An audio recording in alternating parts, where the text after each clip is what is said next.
বাঁকুড়া জেলার প্রাচীনতম শহর সোনামুখী। এই শহরকে বলা হয় মা কালীর শহর।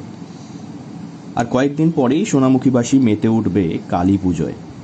গোটা শহরের অন্যতম বড় পুজো হল মাইতকালী মায়ের পুজো। আনুমানিক 1742 খ্রিস্টাব্দে মারাঠা সেনাপতি ভাস্কর পণ্ডিত লুটপাট চালাতে সোনামুখীতে আসেন। বর্তমান বিরাট মন্দির তখন তালপাতার কুটির ছিল। দিনের আলোতে পর্যন্ত এখানে মানুষ আসতে ভয় করতেন। শোনা যায় মন্দিরের এক বৃদ্ধ সেবায়িত যখন মাকে প্রণাম করেছিলেন, তখন মারাঠা সেনাপতি ভাস্কর পণ্ডিত সেই বৃদ্ধকে খাঁড়া দিয়ে কাটতে উদ্যত হন, কিন্তু হাতের খাঁড়া আটকে যায় এবং দৃষ্টিশক্তি হারান সেনাপতি। প্রণামরত বৃদ্ধ তৎক্ষণাৎ ব্যাপারটি বুঝে মায়ের ঘটে জল মারাঠা সেনাপতি ভাস্কর পণ্ডিতের সর্বাঙ্গে ছিটিয়ে দেন। আবারও স্বাভাবিক হন তিনি। স্বাভাবিক হয়েই তিনি জানতে চান যে এখানে কোন দেবীর অধিষ্ঠান। তখন বৃদ্ধ জানান এখানে মা কালী আছেন। মারাঠি ভাষায় ভাস্কর পণ্ডিতও বলেন, মাই তো কালী হ্যায়। সেই তখন থেকেই মায়ের নাম মাইতকালী।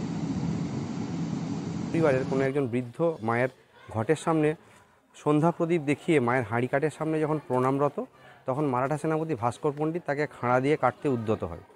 কিন্তু কোনো একটা দৈবিক শক্তির কারণে তার খাঁড়া আটকে যায় এবং সে তৎক্ষণাৎ অন্ধ হয়ে যায়। কিছু বুঝতে পেরে মায়ের ঘটের জল সে মারাঠা সেনাপতি ভাস্কর পণ্ডিতের সর্বাঙ্গে ছিটিয়ে দেয় এবং সে তৎক্ষণাৎ তার দৃষ্টিশক্তি ফিরে পায়। এবং দৃষ্টিশক্তি ফিরে পাওয়ার পর জানতে চায় যে এখানে কোন দেবীর অধিষ্ঠান। যদি বলেন মা কালী, মানে মাই তো কালী হ্যায়, মানে তখন থেকেই মায়ের নাম মাইতকালী। ভাস্কর পণ্ডিত নিজের খাঁড়াগুলি মন্দিরে রেখে যান বলি এবং পুজোর জন্য। কার্তিকী অমাবস্যায় মায়ের পুজোর জন্য অপেক্ষা করে থাকে বহু মানুষ। পুজোর প্রথম দিনে ঘটের নিরঞ্জন হয়। সেই ঘটের জলে স্নান করতে দূর দূরান্ত থেকে ভক্তের সমাগম হয়। তৃতীয় দিনে 10 থেকে 15,000 মানুষের নরনারায়ণ সেবা হয়। চতুর্থ দিন নগর পরিক্রমা এবং পঞ্চম দিন পল্লীবাসীরাই হাতে করে মাকে মন্দির প্রাঙ্গণে নামান। কোষডিহি থেকে 42 জন বেহারা আসেন এবং মাকে কাঁধে করে খালি পায়ে গোটা সোনামুখী শহর পরিক্রমা করেন এবং এই 40 জন বেহারা।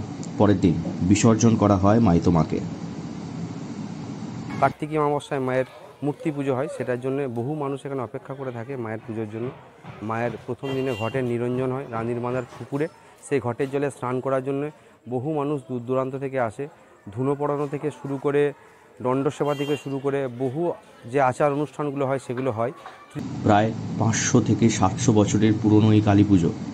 পুজোর আগের যে বাতাবরণ এবং ইতিহাস সেটাই তুলে ধরা হলো আপনাদের সামনে।